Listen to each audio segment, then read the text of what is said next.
John Free. I'm the Director of Business Development, specifically focused on the AMD Operon processor.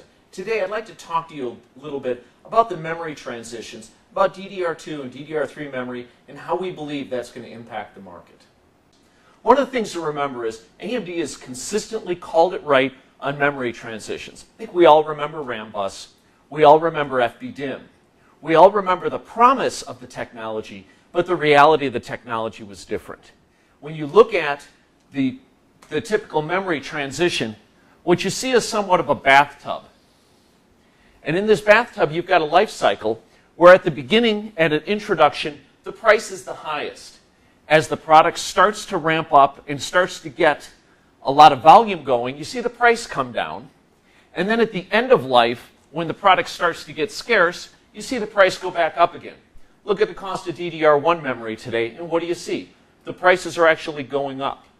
Now, our competitor has decided to bring in DDR3 memory right at the beginning of that transition. So they're bringing in at the highest possible price. We'll make our transition into DDR3 memory when it becomes more mainstream.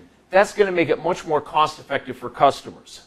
So the price curves for DDR3 memory today are still pretty high. As a matter of fact, with the current economic environment, we don't expect that that ramp is necessarily going to happen, and we don't necessarily expect that you're going to see that price get driven down.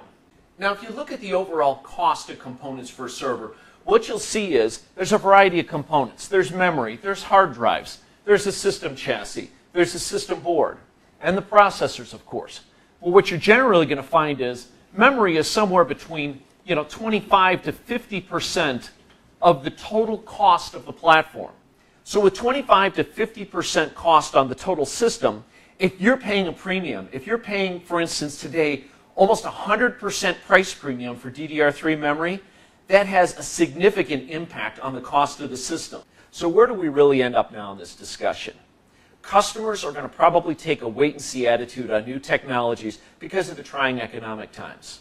So in an environment like this, they're going to rely on those things that they know, that they understand, that they have qualified and have ready to go. So DDR2 memory makes a perfect solution for customers today.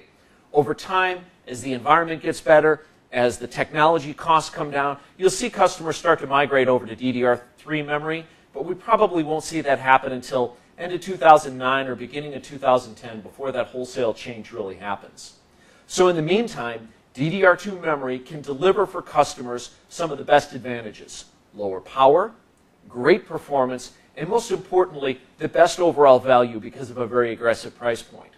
So for customers who are deploying new processors like the new AMD Shanghai processors, quad-core with DDR2 memory, you're going to see the best mix of performance and value overall, and that's what customers are looking for today.